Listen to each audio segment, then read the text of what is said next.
안녕하세요. 오늘은 전자기 유도 할 건데 먼저 중학교 복습 좀만 해볼게요. 네, 아주 간단한 건데요. 우리 중학교 때 기억이 날지 모르겠지만 전류가 흐르면 어떻게 된다 그랬죠? 그 주변에 도선 주변에 이게 생겨요. 이거 뭐죠? 뭐가 생길까요? 전류가 흐르면 주변에 자기장이 생겼어요. 네. 그래서 이제 이건 중학교 내용이고요. 이 자기장이 뭐냐면 그 초등학교 때 철가루 실험했을 거예요. 이 자석 위에다가 뭐 아크릴판 같은 거 놓고 거기 철가루를 딱 놓으면은 걔네가 어떤 모양을 따라서 이렇게 배열이 돼요. 그쵸? 그게 자기장 방향을 나타내 주는 건데요. 네, 이것만 갖고는 좀 설명이 부족한 것 같은데 자기장이 뭔지는 다들 어느 정도는 알 거예요. 네, 뭐 예를 들어 자석 생각하면 되죠. 자석 주변엔 자기장이 있는 거예요. 네, 그래서 좀 이제 그렇게 넘어갈게요. 이거는 덴마크의 웨르스테드라는 사람이 발견을 했어요. 네, 도선 주변에서 자기장이 생기는 거. 그래서 먼저 직선 도선부터 볼게요. 도선이 이렇게 직선 형태로 있는 거예요. 이 화살표는 전류의 방향을 말해요. 그래서 전류가 이 아래에서 위로 흐르고 있어요. 그러면은 자기장이 어떤 방향으로 생기냐? 어느 방향으로 생기죠? 이때 쓰는 법칙이 있어요. 오른손 법칙인데요. 네, 오른손을 이용할 거예요. 그래서 오른손의 이 엄지손가락이랑 나머지 네 손가락이 각각 전류 또는 자기장의 방향을 가리키는데 이 엄지손가락은 직선 방향의 물리량이라 생각하면 되고요. 이 나머지 네 손가락은 감아쥐는 그런 형태를 띠기 때문에 곡선, 뭐 여기선 원형이죠. 네, 원형의 형태를 띠는 물리량이라고 생각을 하면 돼요. 그래서 지금은 전류가 직선 형태이기 때문에 엄지의 방향이 전류의 방향으로 된 거예요. 그래서 이제 손을 이렇게 가져가 볼게요. 전류. 즉 여기서 보면은 엄지손가락 그 끝부분이 가리키는 게 화살표가 가리키는 방향이랑 똑같죠? 네. 이때 이 나머지 네 손가락을 이렇게 감아 쥐어 보세요. 네. 그러면은 이런 방향이 되겠죠. 감아 쥐는 방향. 이해되세요? 그래서 이게 자기장의 방향이다. 이 손을 이렇게 감아쥐는 그런 형태가 되게 하면 된다. 지금은 전류가 직선이었기 때문에 전류가 엄지손가락이었죠. 네, 그리고 이거를 한번 위쪽에서 바라볼게요. 지금 이거는 도선을 앞쪽에서 바라본 건데 도선 위쪽에서 한번 바라볼게요. 위에서 본 모습은 도선이 이렇게 있고 전류가 이 위로 흐르고 있을 거예요. 네, 그림 잘 그렸나요 이거? 도선을 굉장히 크게 그린 거죠. 그러면은 자기장이 어떻게 되느냐? 이런 모양으로 될 거예요. 지금 우리 왼쪽 그림을 위쪽에서 본 거잖아요. 네, 어렵지 않죠? 근데 이 자기장의 방향이 지금 이 동그란 모양인데 이게 무슨 말이냐, 이걸 좀 헷갈려 하는 친구들이 있을 수 있어요. 그래서 하나씩 보면은 먼저 그 도선의 오른쪽 부분 있죠. 지금 이 하얀 그 네모 거기서 도선의 오른쪽 부분 볼게요. 거기서 자기장의 색이 지금 도선이 위로 올라오고 있죠? 이 엄지손가락을 이 나를 향해 다가오는 그 방향으로 만들어 보세요. 그리고 나머지 네 손가락으로 감아 보세요. 그때 이 엄지손가락의 오른쪽에서 이 네 손가락은 어딜 가리키나요? 네, 위쪽을 가리키죠? 네, 이렇게. 이해되세요? 그 다음에 이 그림에서 위쪽은 이제 엄지손가락으로 역시 나한테 전류가 다가오게 그런 방향으로 만든 다음에 네 손가락으로 감아쥐면은 네 손가락이 이 도선의 위쪽에서는 왼쪽으로 향하겠죠. 그 다음에 마찬가지로 이 왼쪽에서는 이제 감아쥐면은 아래쪽으로 내려오는 그런 게 되겠죠. 지금 이 화면에다 대고 손을 똑같은 모양으로 만들어 보세요. 엄지가 지금 화면 밖으로 나오는 그런 방향으로, 그때 네 손가락이 가리키는 방향, 요렇게 되겠죠. 지금 요게 뭐냐면 나침반이라 생각하면 되는데 나침반의 그 빨간색 부분, 즉 N극이 가리키는 방향이 그 위치에서 자기장 방향이랑 똑같아요. 알겠죠? 그러니까 실제로 도선에 전류가 흐를 때 그 주변에 나침반을 갖다 놓으면은 나침반이 움직여요. 마지막으로 도선의 밑부분에서는 이런 방향이 되겠다. 이 빨간색 그 부분이 가리키는 걸 연결하면 딱 저 밖에 있는 원이 되겠죠? 네, 어렵지 않죠? 아주 쉽네요. 이번에는 원형 도선을 한번 볼게요. 네, 방금은 도선이 직선 모양이었는데 이번에는 이렇게 원형이에요, 도선이. 좀 전에 이제 오른손을 이용했었는데 제가 아까 말씀드린 게 엄지손가락이 그 직선 방향의 물리량이라 그랬잖아요. 그러면 나머지 네 손가락이 원형 모양의 물리량이다. 그럼 지금은 전류가 원형 모양이니까 전류가 네 손가락이 되겠죠? 됐어요? 그러면 엄지손가락은 여기서 자기장을 가리킬 거예요. 알겠죠? 마찬가지로 손을, 이게 전류인데 손을 이렇게 해보면은 이제 네 손가락을 감아야겠죠? 그러면은 이 엄지가 가리키는 게 자기장이다.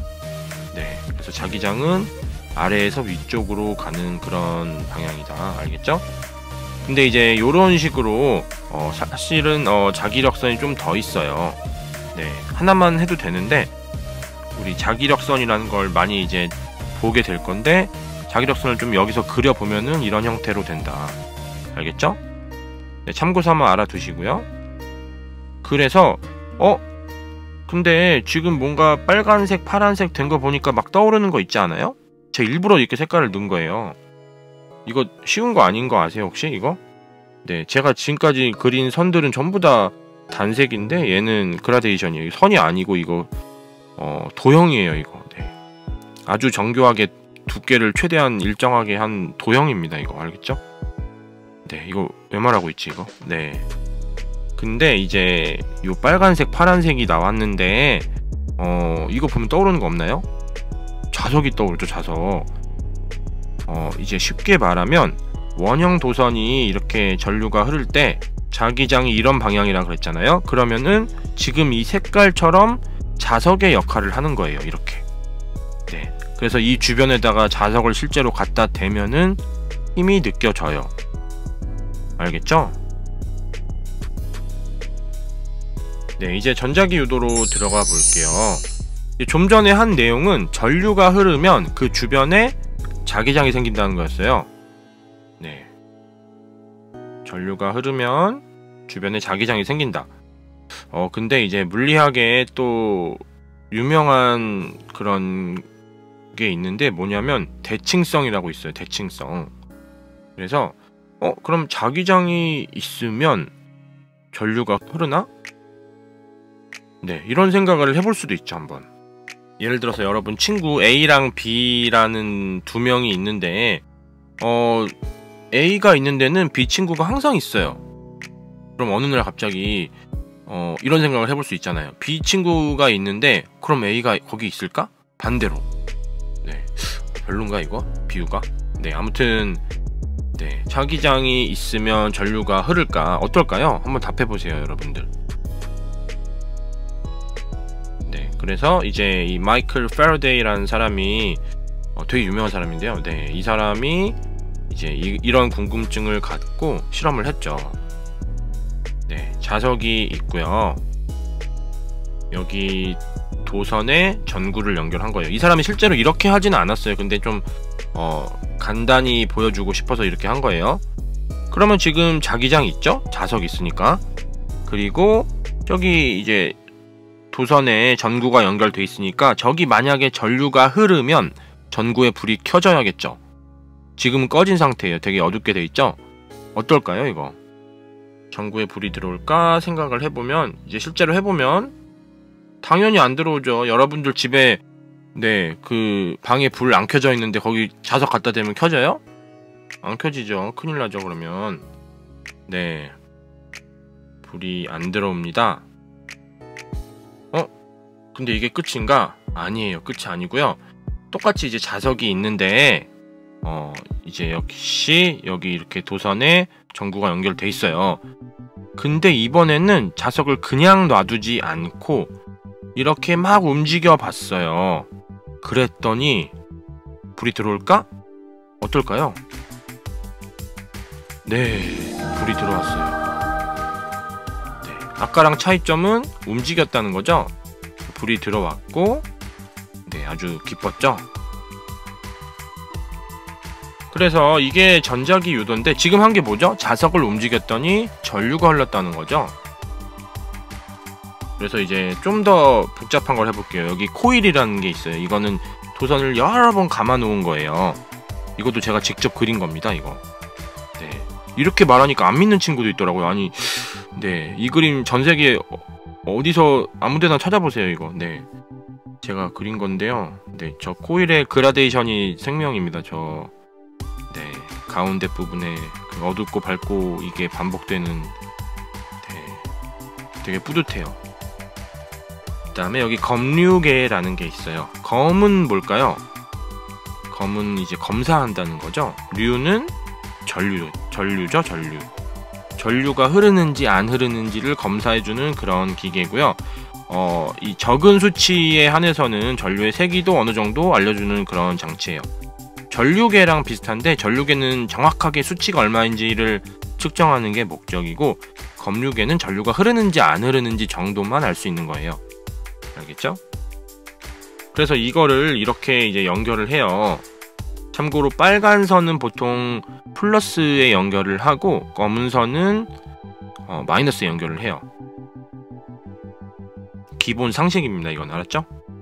그래서 이거를 뭐를 할 거냐면 자석을 여기다 갖다 놓고요. 가만히 있으면 어떻게 될까요? 전류가 흐를까요? 안 흐를까요? 안 흐르죠? 방금 얘기했잖아요. 어떻게 해야 흐를까요? 네, 자석을 움직여야겠죠. 먼저 자석을 가까이 가져가 볼게요. 네, 이 눈금 잘 보세요. 눈금. 네, 이렇게 됐어요. 지금 순간 움직인 거 보셨어요? 최대한 리얼하게 지금 만든 거예요. 제가 이 눈금 움직이는 거를. 자석을 가까이 가져가니까 어떻게 됐죠? 검류계 바늘이 움직였어요. 검류계 바늘이 움직였다는 건 무슨 뜻이에요? 전류가 흘렀다는 뜻이죠. 이번에는 이 상태에서 자석을 멀리 치워볼게요. 다시 윗방향으로. 그러면 어떻게 되는지 한번 보세요. 눈금 이번에도 잘 보세요. 네, 이번에도 눈금이 움직였네요. 근데 이제 네, 눈금이 움직인 게 아니죠. 바늘이 움직인 거죠. 죄송해요. 네, 바늘이 움직였는데 그냥 움직였냐? 어때요? 반대로 움직였죠? 또 이게 중요한 건데, 네, 그래서 결론을 내리면 코일 주변에서 자석을 움직이면 전류가 흐른다. 네, 아까랑 비슷한 거예요. 아까는 그냥 다만 검류계 대신에 전구를 연결해서 전구에 불이 들어오냐 안 들어오냐로 판단을 한 거고, 이번에는 네, 검류계를 연결한 거죠. 그리고 자석 이동 방향이 반대가 되니까 어떻게 된 거죠? 전류의 방향도 반대가 됐다. 검류계 지금 바늘이 오른쪽으로 움직이느냐 아니면 왼쪽으로 움직이느냐는 전류의 방향을 말해주는 거예요. 그래서 이제 다시 얘기를 좀 더 해보면, 자석이 움직일 때 코일에 전류가 흐르는 이유가 뭐냐? 네, 이유 뭘까요? 이유는 뭐냐면 코일에 전압이 생겼기 때문이에요. 아, 우리 이제 좀 익숙한 게 나왔죠. 전압. 높이 차이요, 높이 차. 높이 차이가 생겼기 때문에 물이 흐를 수 있는 거죠. 네, 우리 비유했던 거 기억나시죠? 네, 높이 차이가 생겨서 물이 흐르는 거예요. 지금 자석이 움직여서 높이 차이가 생긴 거예요. 알겠죠? 근데 이 전압을 뭐라 부르냐? 네, 특별히 여기서는 뭐라 부르냐면 유도 기전력이라 불러요. 네, 전자기 유도 현상이잖아요. 지금 하는 게. 전자기 유도 현상에서 생기는 전압을 유도 기전력이라 불러요. 네, 엄밀히 말하면 전압이랑은 살짝 다른 건데, 네, 아무튼 네, 그거 몰라도 되고요. 지금. 네, 그래서 이 력자가 있는데 이걸 보고 또 헷갈려하는 친구들이 있을 수 있어요. 력이니까 힘이네? 지금 뭐 중력, 뭐 마찰력, 탄성력 이런 거에 익숙한 친구들은 유도기전력도 힘이네. 아니에요. 이거 전압이라 그랬죠 지금. 힘의 단위는 뭐죠? 힘의 단위는 뉴턴이죠. 근데 이 전압의 단위는 뭐죠? 볼트죠. 네, 그래서 전혀 다른 거죠. 힘 아니에요. 근데 이 유도기전력이 뭐랑 비례하냐? 코일의 가문수랑 비례해요. 네, 코일을 많이 감을수록 유도기전력이 더 커져요. 즉 전압이 더 커져요. 상식적으로 생각해보면 좀 그럴듯한 게, 코일은 아까 그 전구 연결해놓은 그런 동그란 원형 도선 있죠? 그거를 여러 개 겹쳐놨다고 생각하면 좀 편하겠죠? 그럼 그 도선마다 다 전압이 생기는 거예요. 이해되세요? 그리고 또 뭐에 비례하냐면 단위 시간당 코일을 통과하는 자기장 변화. 네, 뭔 소리야? 어렵죠? 네, 어렵다고 바로 딱 그만두려고 하지 마시고요. 약간 갑자기 이런 말을 하고 싶어요 제가. 네, 물리 막 어렵다고 하는데 그럼 제가 반문을 하고 싶어요. 아니 그러면 다른 과목은 들으면 다 한 번에 이해되나요? 네, 물리가 이해 안 될 때는 아주 냉정하게 물리 어렵다고 하는데, 다른 과목이 이해 안 될 때는 또 여러분들 좀 더 노력하는 편 아닌가요? 네, 왜 물리에서는 안 그러나요? 네, 장난이고요. 네, 장난 아니다. 네, 진심이었어요. 네, 그래서 이 단위 시간당 코일을 통과하는 자기장 변화, 이게 조금 어려운 것 같은데 코일을 통과하는 자기장, 이거부터 볼게요. 이거를 뭐라고 할 수 있냐면 자기선속이라 그래요. 약간 어려운 내용인데 사실 1학년 때는 안 말해도 되는 내용인데 저는 말을 하는 거를 선호해요. 네, 이거를 알아야 좀 더 편하게 이해를 할 수 있거든요.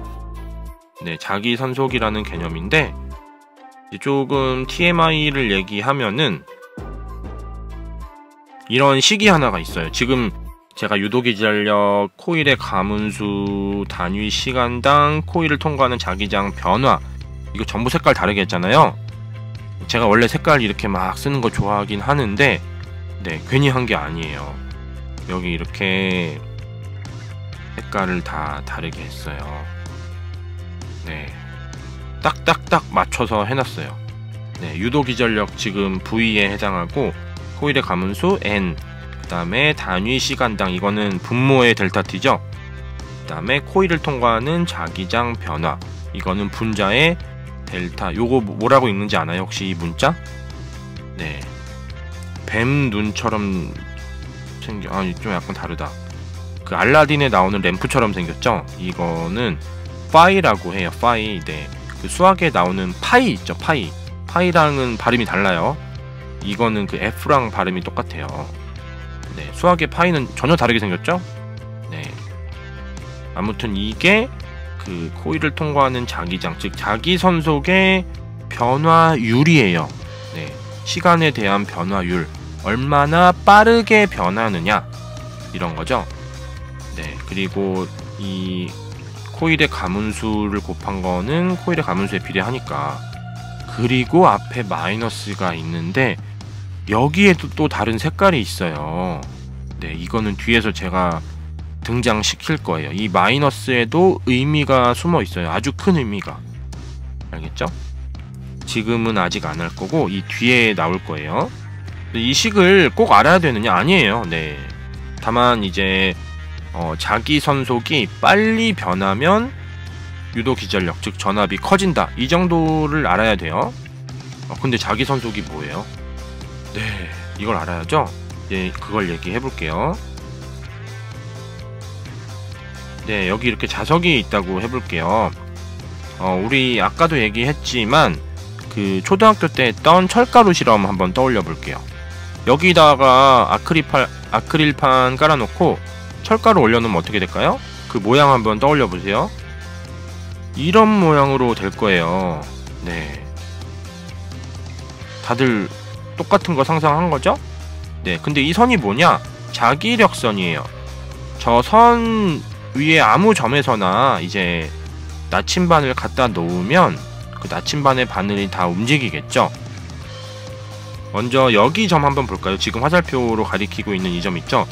여기서 자기장의 방향은 어딜까요? 당연히 저 화살표가 가리키는 방향이겠죠. 그 분홍색 화살표 말고요.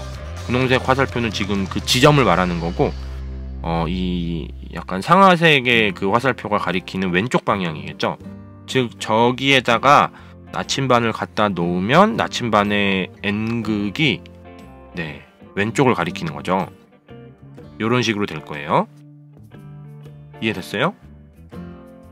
그 다음에 이번에는 여기 한번 볼게요. 이 위쪽에 여기 다 지금 자기력선의 화살표 방향 나와 있잖아요. 네, 이제 쉽게 알 수 있어요. 여기다가 나침반 갖다 놓으면 이런 방향을 가리킬 거예요. 네. 그 다음에 여기 아무데나 한 거예요. 여기서는 어딜까요? 네, 이 방향을 가리킬 거예요. 이제 좀 눈치를 챈 사람이 있을 수도 있어요. 이거 왠지 그 수학에서 나오는 접선의 방향 같은데. 맞아요. 네, 접선 방향을 가리켜요. 하나만 더 해볼게요. 이번에는 여기 해볼게요. 여기 접선의 방향 구할 수 있죠? 뭐 식은 못 구하더라도 네, 여기 네, 이렇게 될 거예요. 어렵지 않죠? 그래서 네, 이번에는 지금 자기장의 방향을 얘기했는데 자기장의 세기를 얘기해 볼게요. 여기랑 여기 두 군데의 세기를 한번 비교해 볼게요. 당연히 어디가 더 자기장이 세기가 셀까요? 당연히 가까운 데가 더 크겠죠. 네, 자석 두 개 한번 갖다 놓고 실험해 보세요. 가까울 때 더 힘이 셀까요? 아니면 멀 때 셀까요? 네, 저 보라색 쪽이 더 세겠죠. 여기가 더 힘이 더 크다.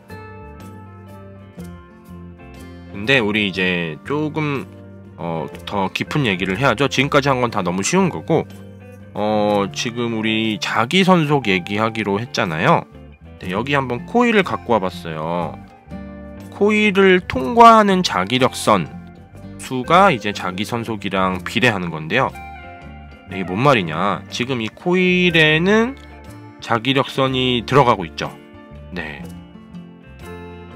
근데 지금 이거랑 좀 더 자석에 가까이 했을 때 어느 상황에서 코일을 통과하는 자기장이 더 큰가요? 당연히 가까울 때죠. 네, 자기력선의 개수도 더 많아졌어요. 그쵸? 그 다음에 이번에는 네, 이렇게 조금 면적이 작은 코일을 해볼게요. 뭔가 네, 자기력선 개수가 줄어들 것 같은 느낌적인 느낌이 들죠? 네. 그러면은 당연히 면적이 큰 게 더 네, 자기선속이 크겠죠? 이번에는 이 코일을 이렇게 기울여 볼게요. 이 가운데 자기력선 같은 경우는 수직이 아니고 좀 비스듬한 방향으로 들어가는 거죠? 이럴 때는 수직으로 들어갈 때보다 더 자기선속이 약해져요. 수직일 때 제일 자기선속이 크다. 얘기를 좀 정리해보면 네, 자기장의 세기는 지금 자기력선 개수들 있죠? 그게 같은 면적에 더 많아야 돼요. 즉 밀도가 커야 돼요. 이 자석 N극 또는 S극에 가까운 데일수록 자기력선의 밀도가 더 크죠? 더 촘촘히 있죠? 그래서 자기력선 밀도가 높을수록 자기장의 세기가 크다. 어렵지 않죠? 이제 자기선속을 말해야죠. 자기선속이라는 거는 도선이 만드는 넓이가 크고 도선을 통과하는 자기장의 세기가 클수록 커요. 네, 면적 크고 자기장 크면 큰 거예요. 근데 우리 지금 얘기 안 한 거 있죠? 방금 한 것 중에 네, 면적도 똑같고 자기장의 색이 똑같았는데 다른 게 있었어요. 마지막 거, 기울였었던 거 기억나세요? 이 문장을 조금 바꿔야 돼요. 어떻게 바꾸냐면 도선을 수직으로 통과하는 자기장의 세기가 클수록 크다. 알겠죠? 네, 이제 정리를 좀 해볼게요. 우리 지금 처음에 했던 게 전류가 흐르면 그 주변에 자기장이 생기고, 그 다음에 했던 게 자기장이 있으면 전류가 생기나? 아니었죠?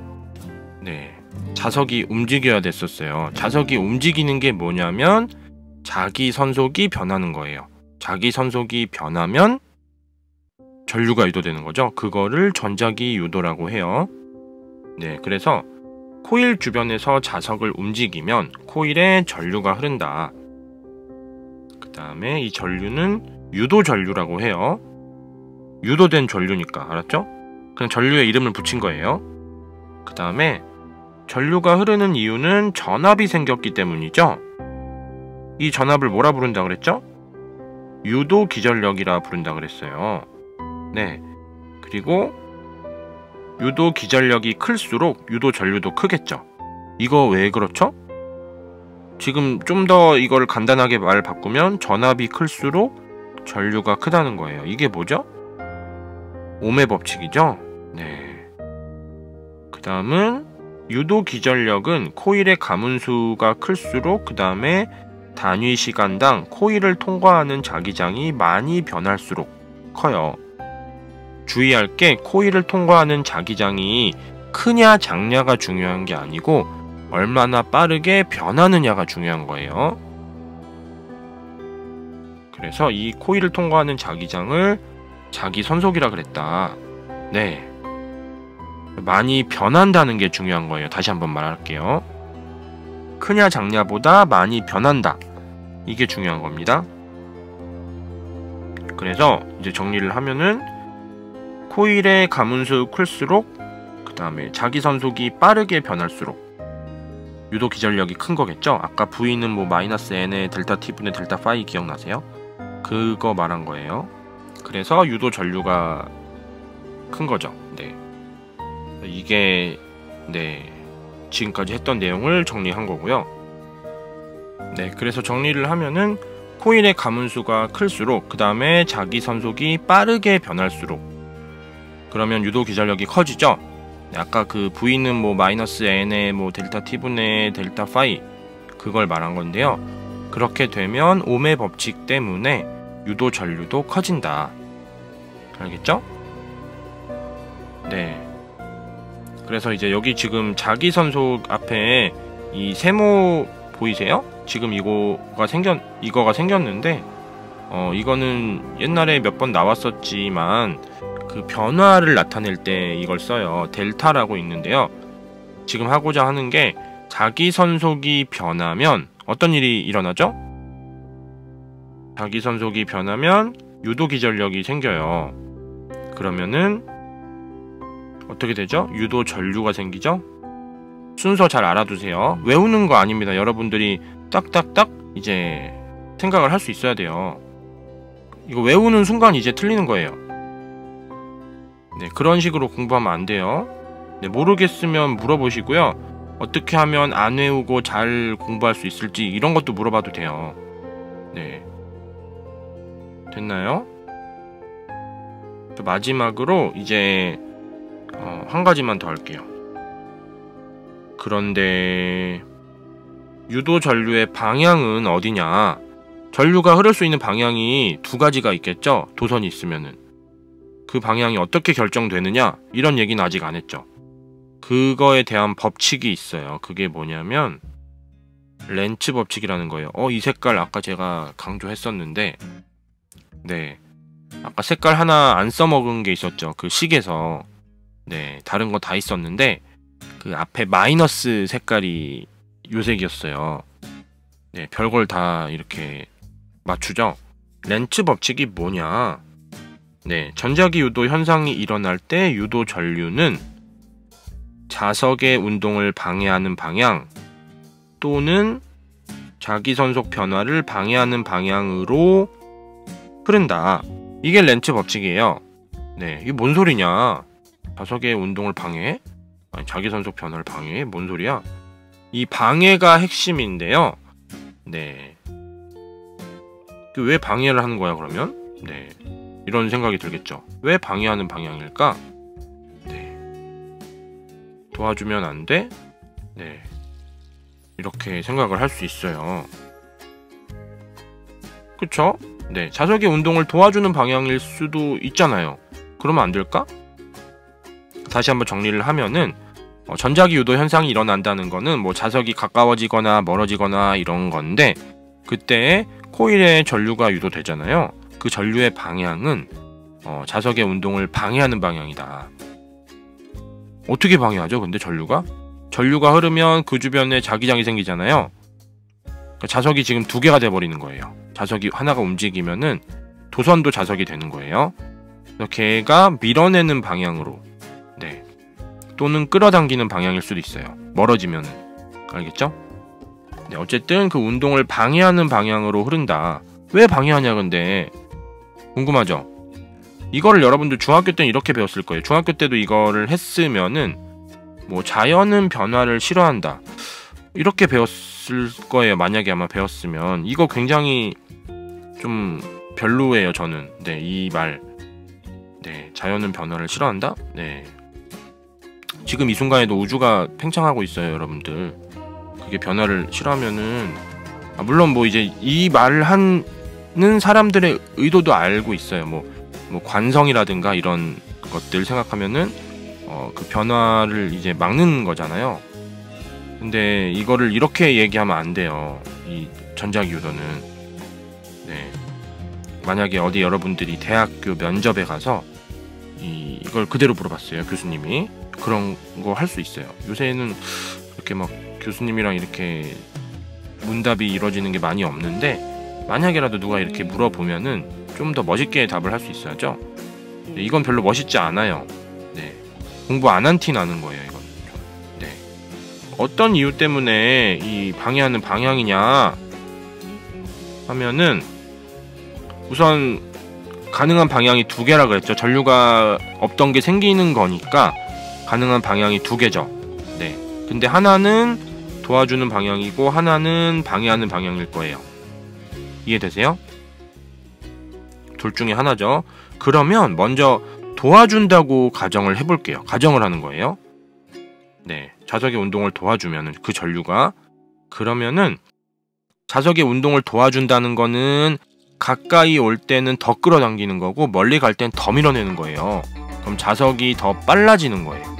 그럼 자석의 운동 에너지가 증가해요. 됐어요? 거기다가 없던 전류가 지금 생기는 거잖아요. 회로에 전기 에너지가 증가하는 거예요. 그러면 운동 에너지도 증가했고 전기 에너지도 증가했어요. 근데 여러분들 에너지는 없던 게 생기거나 있던 게 없어지거나 하지 않아요. 다른 걸로 전환만 돼요. 네. 그럼 뭐가 없어졌길래 이렇게 이 두 가지 에너지가 증가했을까? 생각을 해보니까 감소한 에너지가 없어요. 다 증가만 했네. 그러니까 이게 말이 안 된다는 소리죠. 네, 에너지 보존 법칙에 위배되거든요.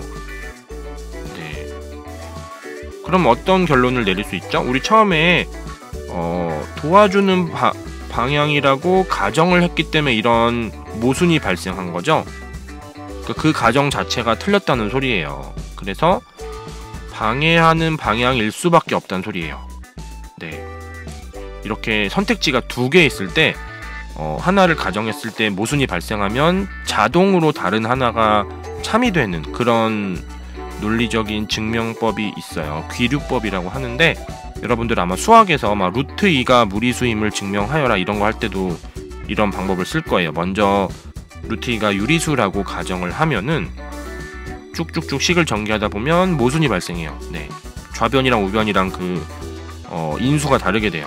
네, 그래서 네, 그 처음에 가정했던 루트 2가 유리수임이 틀린 거다 이렇게 결론을 내리는 거거든요. 네, 이것도 똑같아요. 네, 방해하는 방향일 수밖에 없는 거는 에너지 때문에 그렇다. 에너지 보존. 그래서 전자기 유도의 에너지 전환을 볼게요. 전자기 유도가 일어난다는 거는 자석이 가까이 오거나 멀어지거나 이런 거죠. 운동 에너지가 있어야 돼요. 그 운동 에너지, 즉 역학적 에너지죠. 역학적 에너지가 전기 에너지로 바뀌는 거예요. 역학적 에너지가 줄어들어서 전기 에너지가 되는 거예요. 알겠죠? 그래서 방해하는 방향인 거예요. 이해됐나요? 네, 뭐 이제 자연은 변화를 싫어한다 이런 말을 하지 마세요. 네, 되게 좀 그래요 그거는. 네, 알겠죠? 이제 얘기할 수 있죠? 왜 전자기 유도 현상에서 전류의 방향이 사석의 운동 또는 자기선속 변화를 방해하는 방향이냐 하면은 에너지 보존 때문에 그렇다라고 말을 할 수 있어야겠죠? 네. 오늘은 여기까지 하겠습니다. 네. 다음번에는 조금 다양한 예제들을 살펴볼게요. 네, 수고하셨어요.